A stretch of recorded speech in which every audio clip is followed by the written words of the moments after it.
بسم اللہ الرحمن الرحیم۔ الیکٹرانک آئی عمران سیریز، مصنف مظہر کلیم MA۔ سیکرٹری سائنس احسان اللہ خان آج آفس نہیں گئے تھے کیونکہ 2 دن پہلے انہیں بخار ہوا تھا اور بخار تو اتر گیا تھا، لیکن ڈاکٹر نے انہیں بیڈ ریسٹ کا مشورہ دیا تھا، اس لیے آج انہوں نے آفس سے چھٹی لے لی تھی۔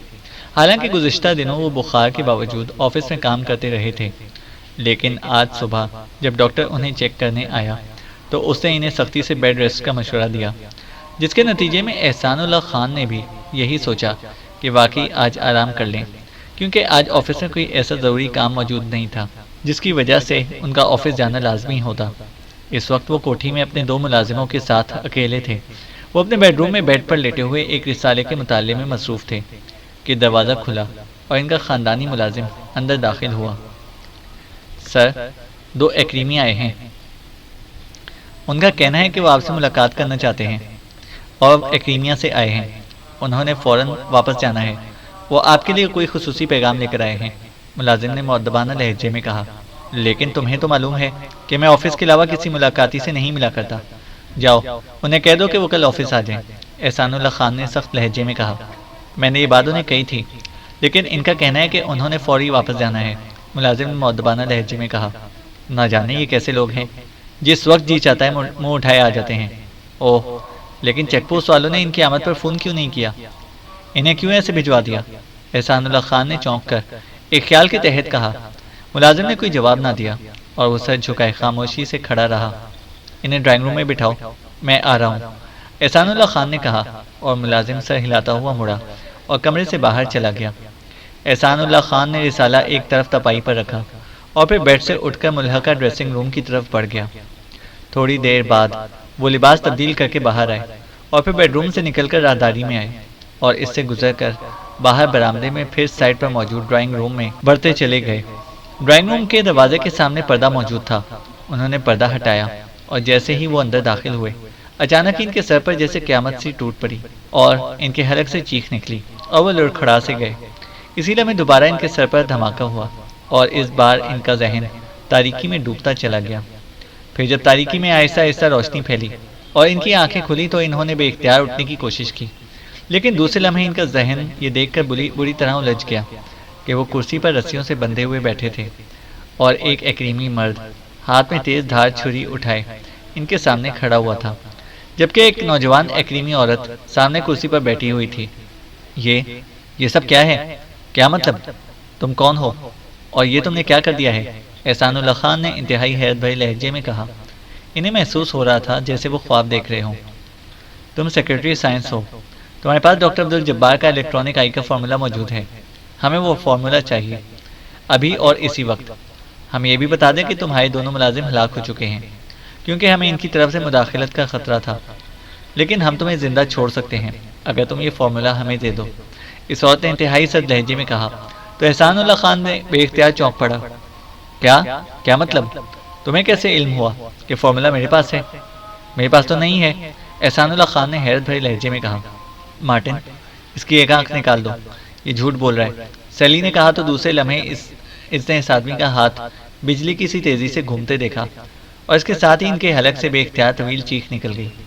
ان کی آنکھ میں جیسے کوئی تیز دھار چیز گھستی ہوئی محسوس ہوئی اور اس تکلیف کی شدت سے ان کا ذہن تاریک پڑ گیا، لیکن پھر ایک جھٹکے سے ان کا ذہن دوبارہ روشن ہوا، لیکن اس کے ساتھ ہی ان کی ایک آنکھ ضائع ہو چکی تھی اور انتہائی تیز درد انہیں آنکھ میں محسوس ہو رہا تھا۔ یہ کیا کیا ہے تم نے؟ کیا کیا تم نے؟ احسان اللہ خان نے ہذیانی انداز میں چیختے ہوئے کہا۔ انہیں بہرحال احساس ہو گیا تھا کہ ان کی ایک آنکھ نکال دی گئی ہے اور اس احساس سے ہی ان کے ذہن میں انتہائی خوفناک دھماکے ہونے شروع ہو گئے تھے۔ فارمولا دے دو اور اپنی جان بچا لو، ورنہ دوسری آنکھ اور پھر ناک اور پھر کان اور اس طرح جسم کا ایک ایک حصہ کاٹ دیا جائے گا، اس عورت نے انتہائی سرد لہجے میں کہا۔ مجھے مت مارو، پلیز مجھے مت مارو، فارمولا لے لو، وہ میرے گھر میں پڑا ہے، خفیہ سیف میں موجود ہے، وہ میں آفس سے لے آیا تھا تاکہ میں اسے آج صبح MS لیبارٹری پہنچا دوں، لیکن میں بیمار تھا، پھر ڈاکٹر نے مجھے بیڈ ریسٹ کے لیے کہہ دیا، پلیز مجھے مت مارو، فارمولا لے لو، مجھے مت مارو۔ ڈاکٹر احسان اللہ خان کے منہ سے جیسے الفاظ خود بخود نکلتے چلے جا رہے تھے۔ وہ یقیناً خوفزدہ ہو چکے تھے۔ کہاں ہے تمہارا آفس؟ اور اس سیف کے بارے میں پوری تفصیل بتاؤ، اور یہ سن لو کہ اگر تم نے کوئی چکر چلانے کی کوشش کی تو پھر تمہارا حشر انتہائی عبرتناک ہوگا۔ اس عورت نے انتہائی سخت لہجے میں کہا۔ نہیں نہیں، مجھے چھوڑ دو، مجھے مت مارو، فارمولا لے لو۔ ڈاکٹر احسان اللہ خان کی حالت واقعی خراب ہوتی جا رہی تھی۔ آنکھ نکلنے کے احساس نے انہیں یقیناً انتہائی خوفزدہ کر دیا تھا۔ پھر سچ سچ بتا دو، اس عورت نے کہا تو احسان اللہ خان نے پوری رفتار سے ساری تفصیل بتانا شروع کر دی۔ جاؤ مارٹن، وہ فارمولا لے کر آ جاؤ، اس عورت نے کہا تو مارٹن نے ہاتھ میں پکڑی ہوئی خون آلود چھری احسان اللہ خان کی گود میں رکھی اور تیزی سے مڑ کر ڈرائنگ روم سے باہر نکل گیا۔ تم کون ہو؟ احسان اللہ خان نے کہا۔ خاموش رہو، اس عورت نے گھراتے ہوئے کہا تو احسان اللہ خان نے بے اختیار دانت بھینچ لیے۔ اس کے ذہن میں آندھیاں سی چل رہی تھی اور دل اس قدر دھڑک رہا تھا جیسے ابھی سینہ توڑ کر باہر آ جائے گا۔ اور پھر تھوڑی دیر بعد وہ آدمی مارٹن اندر داخل ہوا۔ اس کے ہاتھ میں ایک فائل اور ایک مائکرو فلم تھی۔ یہ مل گیا ہے میڈم، مارٹن نے انتہائی مسرت بھرے لہجے میں کہا۔ پہلے چیک کر لو، ایسا نہ ہو کہ پھر مسئلہ بن جائے۔ اس عورت جسے میڈم کہا گیا تھا نے مارٹن سے کہا۔ میں نے چیک کر لیا ہے میڈم، یہ اصل فارمولا ہے۔ آپ کو تو معلوم ہے کہ یہاں آنے سے پہلے میں نے اس پر باقاعدہ سائنسدان سے ڈسکس کی تھی، مارٹن نے کہا۔ اوکے آؤ پھر چلیں، اسے ختم کر دو، میڈم نے ہاتھ بڑھا کر فائل اور مائکرو فلم مارٹن کے ہاتھ سے لیتے ہوئے کہا۔ اور پھر اس سے پہلے کہ احسان اللہ خان کو سمجھتے، اس مارٹن کے ہاتھ میں سلنسر لگا ریوالور نظر آیا اور دوسرے لمحے چٹک کی آواز کے ساتھ ہی ان کے حلق سے بے اختیار ایک چیخ سی نکل گئی۔ انہیں محسوس ہوا تھا کہ ان کے سینے میں کوئی جلتی ہوئی لوہے کی سلاخ اترتی چلی گئی ہے اور اس کے ساتھ ہی ان کا سانس ان کے حلق میں جیسے پھنس سا گیا ہو۔ انہوں نے سانس نکالنے کی کوشش کی لیکن ان کا ذہن تاریکیوں میں ڈوبتا چلا گیا اور ان کے تمام احساسات جیسے کہ سیاہ پردے کے پیچھے غائب ہوتے گئے۔ اسپیشل اسپتال میں سیکرٹ سروس کی پوری ٹیم سلیمان، جوزف اور جوانا کے ساتھ موجود تھی۔ وہ سب اسپتال کے برآمدے میں انتہائی بے چینی اور اضطراب کے عالم میں ٹہل رہے تھے۔ ان سب کے چہرے بری طرح لٹکے ہوئے تھے، آنکھیں سوجی ہوئی تھیں اور یوں محسوس ہو رہا تھا کہ جیسے وہ سب طویل عرصے تک روتے رہے ہوں۔ ایک سائڈ پر بینچ پر پڑے جوزف سر جھکائے بیٹھا خاموش بیٹھا ہوا تھا۔ اس کا چہرہ ستا ہوا تھا۔ وہ سب گزشتہ 6 گھنٹوں سے یہاں موجود تھے اور اب تو ان کی یہ حالت تھی کہ وہ سجدے میں رو رو کر اور دعائیں مانگ مانگ کر جیسے تھک گئے ہوں۔ اس برآمدے کے آخر میں کمرے کا دروازہ تھا جس میں عمران موجود تھا اور ڈاکٹر صدیقی کے ساتھ 4 اور ڈاکٹر بھی وہاں موجود تھے۔ یہ سب دارالحکومت کے انتہائی معروف ڈاکٹر تھے۔ عمران کو اس کے فلیٹ سے انتہائی خطرناک حالت میں یہاں لایا گیا تھا۔ اس کی گردن میں گولی لگی تھی جو اس کی گردن کو کاٹ کر دوسری طرف نکل گئی تھی، لیکن اس کی شہرت کو انتہائی خطرناک حد تک مضروب کر گئی تھی۔ یہ تو پھر بھی اللہ کا کرم ہو گیا تھا کہ صفدر اور کیپٹن شکیل اس سیلی اور مارٹن کے فلیٹ سے جانے کے فوراً بعد فلیٹ میں آ گئے تھے، کیونکہ وہ دونوں بھی سیلی اور مارٹن کے فلیٹ میں موجودگی کے دوران فلیٹ کا حفاظتی نظام آن ہونے پر الجھ گئے تھے اور یہ بات ان کے حلق سے نہیں اتر رہی تھی۔ ٹائیگر بھی وہاں موجود تھا۔ گو اس نے ان دونوں کو آ کر بتا دیا تھا کہ اس نے عمران کو پبلک فون بوتھ سے کال کر کے ان کے بارے میں معلوم کیا ہے اور ان دونوں کے بارے میں بتایا ہے، اور عمران نے کہا ہے کہ وہ ان سے ضروری مذاکرات میں مصروف ہیں اور صفدر اور کیپٹن شکیل دونوں جا کر آرام کریں۔ لیکن اس کے باوجود نہ جانے کیا بات تھی کہ انہیں اس پر بے حد حیرت ہو رہی تھی۔ جب تک سیلی اور مارٹن اندر رہے انہوں نے مداخلت مناسب نہ سمجھی، لیکن ان دونوں کے فلیٹ سے جاتے ہی وہ دونوں فلیٹ پر پہنچے تاکہ عمران سے اس کے بارے میں بات کر سکیں۔ لیکن دروازہ کھلا ہوا تھا اور پھر وہ اندر داخل ہوئے تو انہوں نے عمران کو ڈرائنگ روم میں کرسی پر بندھا ہوا دیکھا۔ اس کی گردن سے خون تیزی سے بہہ رہا تھا اور وہ یہ دیکھ کر جیسے ساکت سے ہو گئے۔ کیپٹن شکیل نے جلدی سے ایک پردہ کھینچ کر اس کو طے کر کے زخم پر رکھ کر دبا دیا، جبکہ صفدر نے رسیاں علیحدہ کی اور پھر وہ اسے انتہائی تیز رفتاری سے فلیٹ سے نیچے آئے اور اپنی کار میں ڈال کر سیدھے اسپیشل ہسپتال پہنچ گئے، جہاں ڈاکٹر صدیقی نے جب عمران کی یہ حالت دیکھی تو وہ بھی خوف سے چیخ پڑے۔ عمران کو فوری طور پر آپریشن تھیٹر میں منتقل کر دیا گیا اور ڈاکٹر صدیقی 1 گھنٹے تک آپریشن تھیٹر میں عمران کی گردن کے زخم کا آپریشن کرتے رہے۔ اس دوران صفدر اور کیپٹن شکیل دونوں پاگلوں کے سے انداز میں آپریشن تھیٹر کے سامنے برآمدے میں بیٹھے انتہائی خلوص کے ساتھ اللہ تعالیٰ سے عمران کی صحت یابی اور بچ جانے کی دعائیں مانگتے رہے، کیونکہ انہوں نے عمران کی جو حالت دیکھی تھی اور جس حالت میں وہ اسے یہاں لائے تھے، اس کی وجہ سے ان کے دل بجھ سے گئے تھے۔ انہیں جیسے یقین سا آ گیا تھا کہ اب عمران کے بچنے کا چانس نہ ہونے کے برابر ہیں، لیکن چونکہ عمران نے اپنے ساتھیوں کی تربیت اس انداز میں کی ہوئی تھی کہ وہ اللہ تعالیٰ کی رحمت سے مایوسی کو کفر سمجھتے تھے، اس لیے وہ مسلسل اللہ تعالیٰ سے دعائیں مانگ رہے تھے۔ جب ڈاکٹر صدیقی آپریشن تھیٹر سے باہر آئے تو ان کا لٹکا ہوا اور بجھا ہوا چہرہ دیکھ کر تو حقیقتاً ان دونوں کی آنکھوں کے سامنے اندھیرا سا چھا گیا، اور انہیں یوں محسوس ہوا جیسے کسی نے اچانک انہیں خلا میں پھینک دیا ہو۔ لیکن ڈاکٹر صدیقی کی آواز ان کے کانوں میں پہنچی کہ عمران زندہ ہے، تو ان کے ڈوبتے ہوئے دل جیسے اچھل کر دلدل سے باہر آ گئے ہوں۔ لیکن ڈاکٹر صدیقی نے جب بتایا کہ آپریشن تو کر دیا گیا ہے، لیکن عمران کی حالت انتہائی مخدوش ہے اور کسی بھی لمحے کچھ ہو سکتا ہے، اور وہ بڑے ڈاکٹروں کی پوری کانفرنس طلب کر رہے ہیں، تو ان کے دل ایک بار پھر ڈوب سے گئے۔ پھر صفدر نے آفس جا کر سب سے پہلے چیف کو فون کر کے عمران کی حالت کے بارے میں بتایا، اور اس کے بعد اس نے رانا ہاؤس فون کر کے جوزف کو اطلاع دی، اور پھر جولیا کو فون کر کے اسے بھی اطلاع دے دی۔ نہ جانے کیا بات تھی کہ اس کا دل کہہ رہا تھا کہ وہ سب کو فون پر اطلاع دے دے اور وہ سب یہاں آ جائیں۔ شاید اس طرح وہ نفسیاتی سہارا چاہتا تھا، اور اچانک اسے خیال آیا کہ فلیٹ میں تو سلیمان بھی ہوگا۔ وہ جب عمران کو لے کر آ رہے تھے تو سلیمان سامنے نہ آیا تھا، اور نہ ہی انہیں اس وقت اس کا خیال آیا تھا۔ چنانچہ اس نے عمران کے فلیٹ پر فون کیا، لیکن وہاں سے کوئی کال اٹینڈ نہ کر رہا تھا، جس پر صفدر کی چھٹی حص نے خطرے کا الارم بجا دیا، اور وہ کیپٹن شکیل کو لے کر واپس عمران کے فلیٹ پر پہنچا تو فلیٹ کا دروازہ ویسے ہی کھلا ہوا تھا، اور پھر چیکنگ پر صفدر نے دیکھا کہ سلیمان باورچی خانے میں بے ہوش پڑا ہوا تھا، اور اس کے جسم کو رسیوں سے باندھ دیا گیا تھا۔ وہ ابھی تک بے ہوش پڑا ہوا تھا، لیکن اس کے سر پر ابھرا ہوا گوبر دیکھ کر وہ سمجھ گیا کہ اسے سر پر ضرب لگا کر بے ہوش کیا تھا۔ اس نے اسے رسیوں سے آزاد کیا، اور پھر اس کی ناک اور منہ دونوں ہاتھوں سے بند کر کے وہ اسے ہوش میں لے آئے۔ جب سلیمان کو پوری طرح ہوش آ گیا تو صفدر نے اسے عمران کے بارے میں بتایا، تو سلیمان بے اختیار دھاڑے مار مار کر رونے لگ گیا، لیکن صفدر نے اسے حوصلہ دیا، اور پھر اس کے اصرار پر وہ اسے اپنے ساتھ کار میں بٹھا کر ہسپتال لے آیا۔ اس کے یہاں پہنچنے تک جوزف، جوانا اور سیکرٹ سروس کی پوری ٹیم پہنچ چکی تھی۔ سر سلطان کو فون پر ڈاکٹر صدیقی نے اطلاع دے دی تھی، اور وہ بھی آ کر عمران کو دیکھ کر واپس چلے گئے تھے۔ عمران کو اس دوران اسپیشل روم میں شفٹ کر دیا گیا تھا، اور ڈاکٹروں کا بورڈ مسلسل ان کے کمرے میں موجود تھا۔ ڈاکٹر صدیقی نے انہیں صرف اتنا بتایا تھا کہ عمران کی حالت بے حد مخدوش ہے، اور وہ زندگی اور موت کے درمیان پینڈولم کی طرح حرکت کر رہا ہے، اور وہ بے بس ہے۔ جو کچھ ان کے بس میں ہو سکتا تھا وہ انہوں نے کر دیا ہے، اور اب بھی کر رہے ہیں، لیکن اس کے بعد جو کچھ ہونا ہے وہ اللہ تعالیٰ کی طرف سے ہونا ہے۔ اور ڈاکٹر صدیقی کی یہ باتیں سن کر ان سب کے دل دہل جاتے تھے، لیکن ظاہر ہے وہ بھی بے بس تھے، سوائے دعائیں مانگنے کے اور وہ کچھ بھی نہیں کر سکتے تھے۔ ڈاکٹر صدیقی نے انہیں بتایا تھا کہ عمران کی گردن کا آپریشن کر کے اس کی سانس اور خوراک کی کٹی ہوئی نالی اور شہرت کو جوڑ دیا گیا ہے، گو اسے خون مسلسل لگایا جا رہا ہے، لیکن اس کے باوجود آپریشن تھیٹر تک پہنچتے پہنچتے اس کا خون اس قدر بہہ چکا تھا کہ نکاہت بے پناہ ہو گئی تھی۔ اور پھر پوری ٹیم نے تب سے اب تک تقریباً 4 گھنٹوں تک مسلسل سجدے کر کے اور دعائیں مانگ کر گزارے تھے۔ ان سب کی آنکھیں بھی رو رو کر سوج گئی تھیں، لیکن ابھی تک کوئی خوشخبری انہیں سنائی نہ دے رہی تھی۔ جوزف، تم کیا کہتے ہو؟ تمہارے دیوتا کیا کر رہے ہیں؟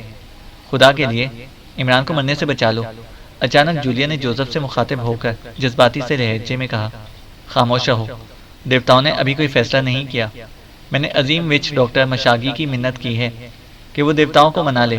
وہ سیاہ آنکھوں والے معبد کا سب سے بڑا پجاری ہے، مجھے امید ہے کہ وہ دیوتاؤں کو منا لے گا، لیکن ابھی تک دیوتاؤں نے کوئی فیصلہ نہیں کیا، اور تم مجھ سے کوئی بات مت کرو، مجھے اس کی منت کرنے دو، جوزف نے انتہائی گھمبیر سے لہجے میں کہا، اور اس کے ساتھ ہی اس نے ایک بار پھر سر جھکا کر آنکھیں بند کر لیں۔ یا اللہ، تو رحیم و کریم ہے، تو عمران کو نئی زندگی بخش دے، تو قادر مطلق ہے، تو ہی زندگی دینے والا ہے، تو ہی زندگی دینے والا ہے۔ جولیا نے بے اختیار روتے ہوئے اور ہچکیاں لے لے کر کہنا شروع کر دیا۔ اللہ تعالیٰ ضرور مہربانی کرے گا جولیا، وہ بڑا رحیم و کریم ہے، حوصلہ کرو، صفدر نے جولیا سے کہا، لیکن جولیا نے اس کی ایک نہ سنی۔ اوہ اوہ، عظیم وچ ڈاکٹر مشاگی کامیاب ہو گیا، دیوتاؤں نے باس کے حق میں فیصلہ دے دیا ہے، اوہ اب باس بچ جائے گا، اب باس زندہ رہے گا، اچانک جوزف نے سیکھتے ہوئے کہا۔ تو وہ سب بے اختیار اچھل پڑے۔ جو کچھ بھی ہے، ہماری تو دعا ہے کہ اللہ تعالیٰ اپنا رحم کرے، سب نے بیک آواز ہو کر کہا۔ پھر اسی لمحے کمرے کا دروازہ کھلا۔ انہیں ایک لمحے کے لیے تو محسوس ہوا کہ جیسے اندر سے تیز تیز باتوں کی آوازیں سنائی دے رہی ہوں، اور یہ بات محسوس کرتے ہی ان کی خراب حالت انتہائی بدتر ہونے لگی تھی کہ ڈاکٹر صدیقی باہر آ گئے۔ ان کا چہرہ دیکھ کر ان کے دل بے اختیار اچھلنے لگے، کیونکہ ڈاکٹر صدیقی کا ستا ہوا چہرہ اب پھول کی طرح کھلا ہوا تھا۔ مبارک ہو، ہم سب کی دعائیں اللہ تعالیٰ نے سن لی ہیں، اس نے اپنی رحمت کر دی ہے، عمران اب خطرے کی حالت سے باہر آ گیا ہے، اب دوا نے کام کرنا شروع کر دیا ہے، ڈاکٹر صدیقی نے انتہائی مسرت بھرے لہجے میں کہا۔ تو جولیا اور اس کے ساتھ کئی ساتھی بے اختیار وہیں برآمدے میں ہی سجدے میں گر گئے، جبکہ باقی سب نے ڈاکٹر صدیقی کو گھیر لیا۔ اوہ اوہ، کیا واقعی ڈاکٹر صاحب؟ صفدر نے بے اختیار ڈاکٹر صدیقی کو جھنجھوڑتے ہوئے کہا۔ ہاں، میں درست کہہ رہا ہوں، میں سر سلطان اور چیف کو اطلاع دے دوں۔ انتہائی بے چینی سے اطلاع کے منتظر ہیں، ڈاکٹر صدیقی نے کہا اور تیزی سے آگے بڑھ گئے۔ تو سب نے بے اختیار اطمینان بھری طویل سانس لیے۔ ان سب کے چہرے نہ صرف کھل اٹھے تھے بلکہ ان کے دل اللہ تعالیٰ کی شکر گزاری میں مصروف ہو گئے تھے۔ یہ واقعی اللہ تعالیٰ کی بے پناہ رحمت تھی کہ اس نے عمران کو یقیناً نئی زندگی بخش دی تھی۔ ٹائیگر انتہائی پریشانی کے عالم میں مین مارکیٹ کے ایک چوک پر کھڑا تھا۔ سیلی اور مارٹن کا تعاقب کرتے ہوئے وہ مین مارکیٹ میں آیا تھا، لیکن پھر اسے کار پارک کرنے میں وقت لگ گیا تھا اور وہ دونوں اس دوران کہیں غائب ہو گئے۔ سیلی اور مارٹن دونوں عمران کے فلیٹ سے نکل کر ایک ٹیکسی میں بیٹھے اور پھر ٹائیگر نے اپنی کار ان کا تعاقب کیا اور پھر وہ ٹیکسی سے اتر کر مارکیٹ میں داخل ہو گئے، جبکہ ٹائیگر کو وہاں کار پارک کرنے کے لیے جگہ ڈھونڈنے میں کچھ دیر ہو گئی۔ اس کے بعد اس نے کو اپنی طرف سے پوری مارکیٹ چھان ماری، تمام ہوٹل اور کیفے دیکھ لیے، لیکن وہ دونوں اسے کہیں نظر نہ آ رہے تھے اور وہ اس وقت پریشانی کے عالم میں ایک چوک پر کھڑا یہ سوچ رہا تھا کہ کیا وہ عمران کو فون کر کے اسے بتا دے کہ وہ انہیں کھو چکا ہے، یا انہیں پہلے تلاش کرے اور جب وہ مل جائیں تو پھر عمران کو فون کرے۔ لیکن پھر اسے اچانک خیال آیا کہ سیلی اور مارٹن نے تو عمران سے باقاعدہ اس کے فلیٹ میں مذاکرات کیے تھے، اس لیے اب تو ان کی نگرانی کا کوئی جواز نہیں بنتا۔ لیکن چونکہ عمران نے اسے خصوصی طور پر نگرانی سے نہیں روکا تھا، اس لیے وہ ان کی نگرانی کے لیے ان کے پیچھے چل پڑا تھا، لیکن اب وہ انہیں کھو چکا تھا۔ چنانچہ اسے فیصلہ کیا کہ وہ عمران سے بات کرے۔ چنانچہ وہ ایسے ہی ایک فون بوتھ کی طرف بڑھ گیا۔ اس نے عمران کے فلیٹ پر کال کی، لیکن دوسری طرف سے کافی دیر تک جب گھنٹی بجنے لگی اور کسی نے ریسیور نہ اٹھایا تو اس نے ریسیور رکھ دیا اور فون بوتھ سے باہر آ گیا۔ وہ یہی سمجھا تھا کہ ان دونوں کے فلیٹ سے جانے کے بعد عمران بھی فلیٹ سے نکل گیا ہے اور سلیمان بھی شاید مارکیٹ چلا گیا ہے۔ چنانچہ اس نے فیصلہ کیا کہ وہ پہلے انہیں تلاش کرے، پھر عمران کو دوبارہ کال کرے گا۔ چنانچہ تقریباً 5-6 گھنٹوں تک وہ پورے دارالحکومت میں گھومتا رہا۔ اس نے وہ تمام ہوٹل چیک کر لیے جہاں غیر ملکی جا سکتے تھے یا رہائش رکھ سکتے تھے۔ وہ دونوں کوٹھیاں بھی اس نے احتیاطاً چیک کر لی تھیں جن میں وہ دونوں رہے تھے، لیکن اس کی ساری بھاگ دوڑ بیکار ہی رہی تھی۔ اچانک اس کے ذہن میں خیال آیا کہ وہ ایئرپورٹ چیک کرے، شاید وہ دونوں ایئرپورٹ نہ پہنچ گئے ہوں۔ چنانچہ وہ ایئرپورٹ پہنچ گیا، لیکن یہاں پر وہ دونوں اسے کہیں نظر نہ آئے۔ اس نے ان 6-7 گھنٹوں کے دوران جانے والی فلائٹوں کے مسافروں کی فہرست بھی چیک کر لی تھی، لیکن ان میں سیلی یا کیٹی اور مارٹن کے نام موجود نہ تھے۔ ٹائیگر حیران تھا کہ آخر وہ دونوں کہاں غائب ہو گئے۔ اس وقت وہ ایئرپورٹ کی پارکنگ سے کار لے کر واپس آ رہا تھا کہ اسے اچانک خیال آیا کہ آخر یہ دونوں عمران کے فلیٹ سے نکل کر سیدھے مین مارکیٹ میں کیوں گئے تھے، اور دوسرے لمحے اس کے ذہن میں دھماکہ سا ہوا کہ یقیناً انہوں نے وہاں میک اپ کا سامان اور لباس خریدا ہوگا اور کسی ہوٹل میں کمرے لے کر انہوں نے لباس اور میک اپ تبدیل کیے ہوں گے، اس لیے وہ اسے کہیں نظر نہ آئے تھے۔ لیکن مسئلہ پھر وہی تھا کہ اس کے خیال کے باوجود وہ اب انہیں کیسے تلاش کرے۔ پھر اسے خیال آیا کہ وہ مین مارکیٹ میں رہائشی ہوٹلوں سے معلومات حاصل کرے، کیونکہ اگر انہوں نے میک اپ اور لباس تبدیل کیے ہوں گے تو کمرے لیتے ہوئے بہرحال وہ اس میک اپ اور لباس میں ہوں گے جس میں ٹائیگر نے انہیں دیکھا تھا۔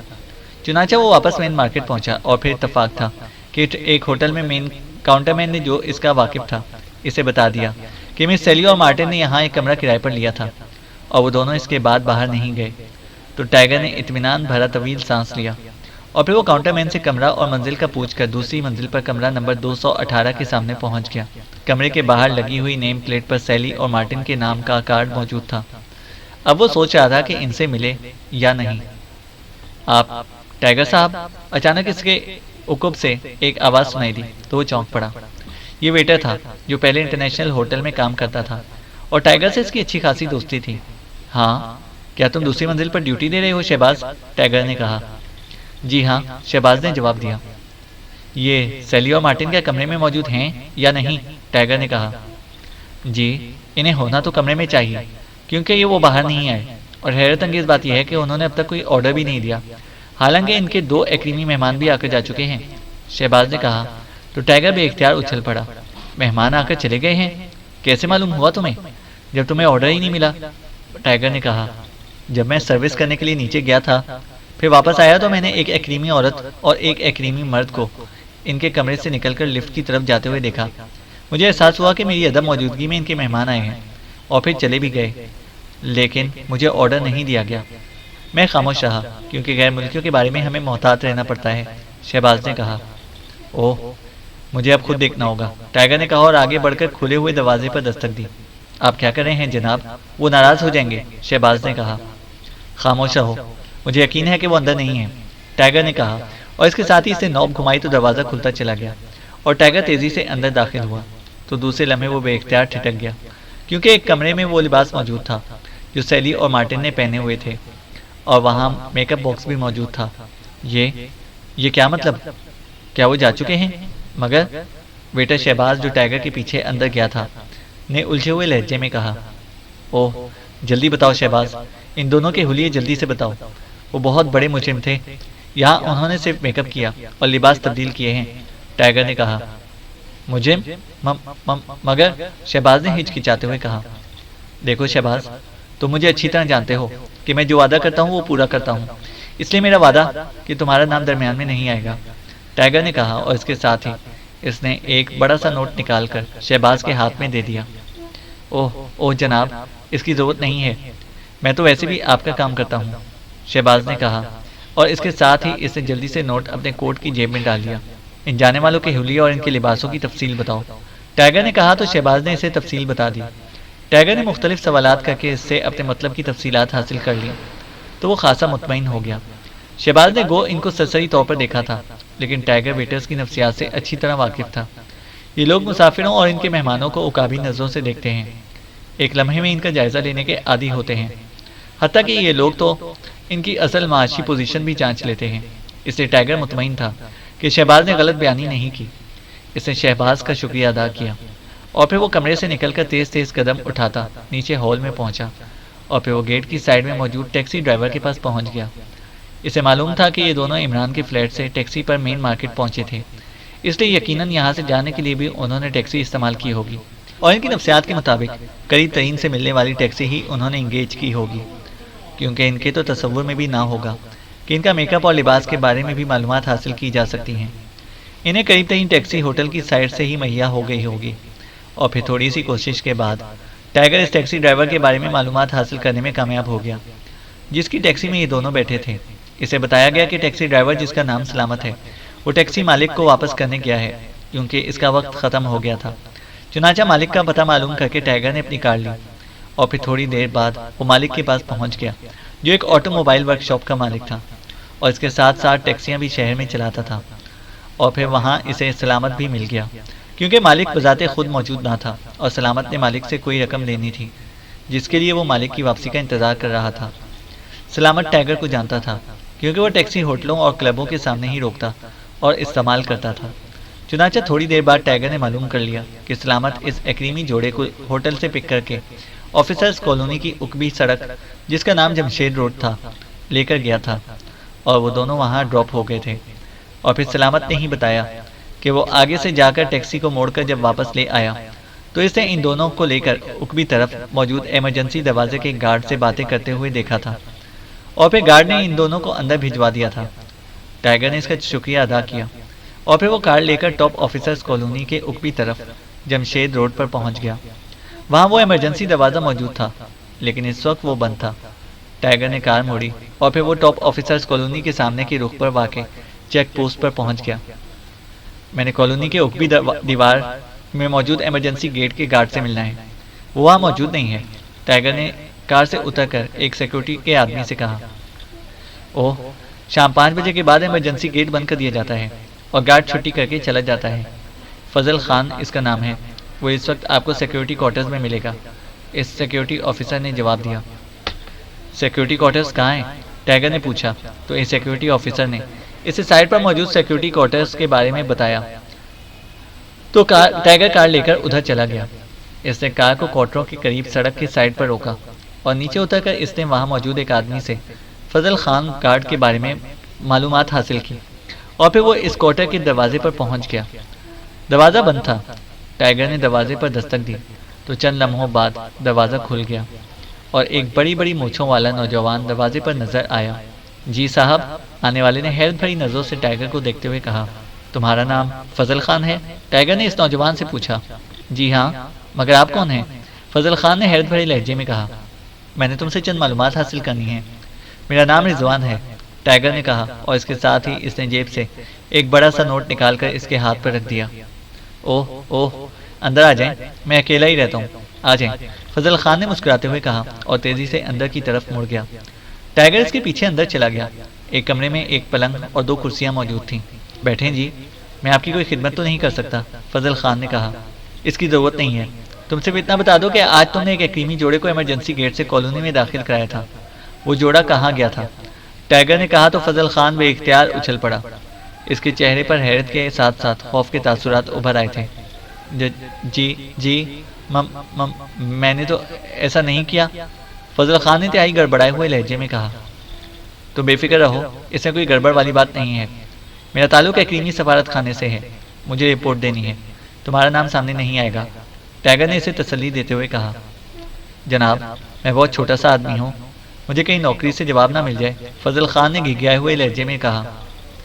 تم فکر مت کرو، ایسا نہیں ہوگا، کسی کو معلوم ہی نہیں ہوگا کہ تم نے مجھے کیا بتایا ہے اور کیا نہیں، ٹائیگر نے کہا۔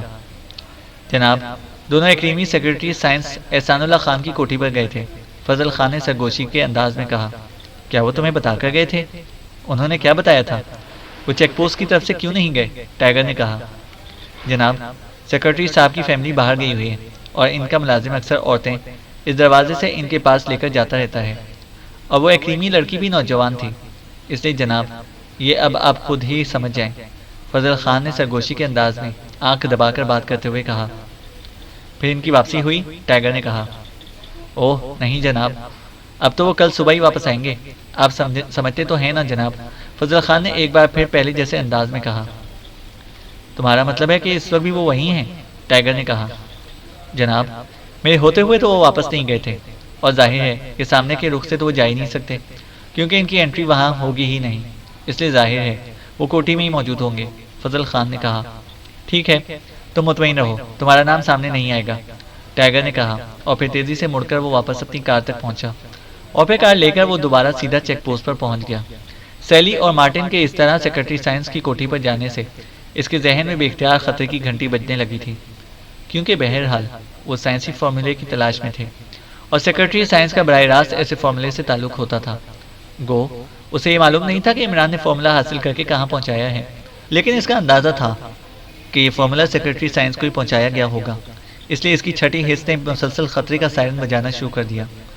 چیک پوسٹ پر پہنچ کر وہ تیز تیز قدم اٹھاتا چیف سیکیورٹی آفیسر کے کمرے کی طرف بڑھ گیا۔ جی فرمائیے، چیف سیکیورٹی آفیسر نے اس کے اندر داخل ہوتے ہی چونک کر پوچھا۔ سیکرٹری سائنس احسان اللہ خان سے فون پر بات کرنی ہے، ٹائیگر نے کہا۔ آپ کا تعارف؟ چیف سیکیورٹی آفیسر نے چونک کر پوچھا۔ میرا تعلق اسپیشل پولیس سے ہے، ٹائیگر نے جیب سے ایک بیج نکال کر سیکیورٹی آفیسر کو دکھاتے ہوئے کہا۔ اس نے ایسے ہی موقعوں کے لیے عمران سے یہ بیج لے کر اپنے پاس رکھا ہوا تھا۔ اوہ، لیکن اسپیشل پولیس کو سیکرٹری صاحب سے کیا کام پڑ گیا؟ وہ تو آج چھٹی پر ہیں، گزشتہ دنوں سے بیمار ہیں، اس لیے آج ڈاکٹر نے انہیں بیڈ ریسٹ کے لیے کہا تھا، چیف سیکیورٹی آفیسر نے کہا۔ مجھے ان کے بارے میں ایک اہم اطلاع ملی ہے اور میں نے اسے کنفرم کرنا ہے، آپ پلیز وقت ضائع مت کریں، ٹائیگر نے اس بار قدر سخت لہجے میں کہا۔ آپ کا نام؟ چیف سیکیورٹی آفیسر نے فون کی طرف ہاتھ بڑھاتے ہوئے کہا۔ رضوان، ٹائیگر نے جواب دیا، اور چیف سیکیورٹی آفیسر نے اسبات میں سر ہلا دیا، اور پھر ریسیور اٹھا کر اس نے تیزی سے نمبر پریس کرنا شروع کر دیا، لیکن دوسری طرف سے مسلسل گھنٹی بجتی رہی مگر کسی نے ریسیور نہ اٹھایا۔ چیف سیکیورٹی آفیسر کے چہرے پر حیرت کے تاثرات ابھر آئے۔ کیا مطلب؟ کال کیوں اٹینڈ نہیں کی جا رہی؟ مجھے چیک کرنا ہوگا، چیف سیکیورٹی آفیسر نے کہا اور ریسیور رکھ دیا۔ اسی لمحے ایک سیکیورٹی آفیسر اندر داخل ہوا۔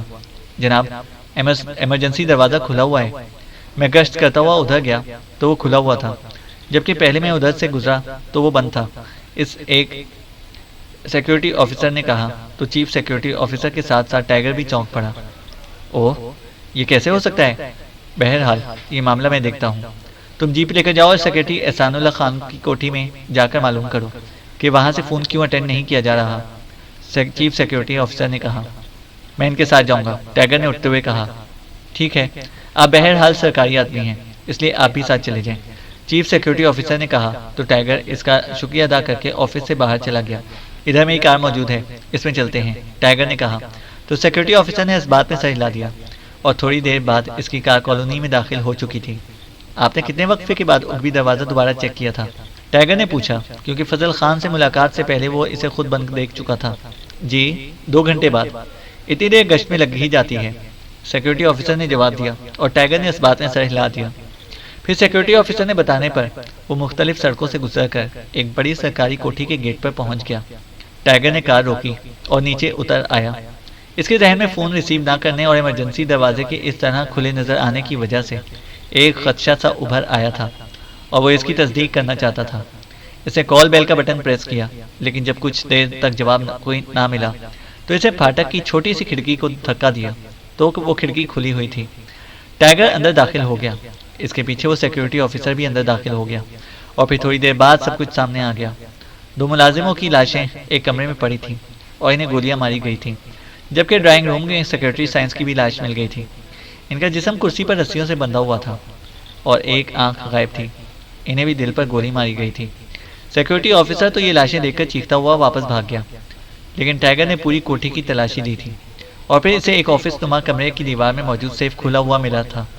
وہ تیزی سے آگے بڑھا اور اس نے سیف کو چیک کرنا شروع کر دیا۔ سیف میں رقم اور سرکاری کاغذات تھے اور کچھ نہ تھا۔ ٹائیگر نے ایک طویل سانس لے کر مڑا، اور پھر وہ تیزی سے واپس مڑا، لیکن اسی لمحے سیکورٹی آفیسر چند دوسرے افراد کے ساتھ وہاں پہنچ گیا۔ سیکورٹی آفیسر نے اسے وہاں روکنے کی کوشش کی، لیکن ٹائیگر نے دوبارہ آنے کا کہہ کر اس سے اجازت لی، اور چند لمحوں بعد اس کی کار کالونی سے باہر جا کر ایک بار پھر عقبی طرف پہنچ گئی۔ اسے اندازہ ہو گیا تھا کہ کیا ہوا ہے۔ سیلی اور مارٹن عقبی طرف سے سیکرٹری سائنس کی کوٹھی پر گئے تھے، اور پھر انہیں ہلاک کر کے اور شاید سیف سے فارمولا لے کر دوبارہ عقبی دروازہ کھول کر باہر چلے گئے۔ ٹائیگر کو معلوم تھا کہ انہیں فوری طور پر وہاں سے ٹیکسی نہ ملی ہوگی، اس لیے کسی نہ کسی سے وہ ان کے بارے میں معلومات حاصل کر سکتا تھا۔ اس بار تو اسے خیال آیا کہ شاید وہ دونوں واپس مین مارکیٹ جائیں، لیکن اس نے اپنا خیال خود ہی مسترد کر دیا، کیونکہ وہاں وہ نئے حلیوں میں جا کر نہیں رہ سکتے تھے۔ یقیناً وہ اب اس فارمولے کو لے کر باہر نکالنے کے لیے کسی سفارت خانے یا کسی کوریئر سروس یا پھر ایئرپورٹ گئے ہوں گے، لیکن وہ پہلے اس ٹیکسی کے بارے میں معلومات حاصل کرنا چاہتا تھا۔ ایک بار تو اسے خیال آیا کہ وہ عمران کو فون کر کے ساری بات بتا دے، لیکن پھر سے سوچا کہ اس طرح وقت ضائع ہوگا، اس لیے پہلے انہیں تلاش کرنا چاہیے۔ چینل کو سبسکرائب کریں اور بیل آئیکن کو پریس کریں تاکہ ہماری ہر اپڈیٹ آپ کو بر وقت مل سکے۔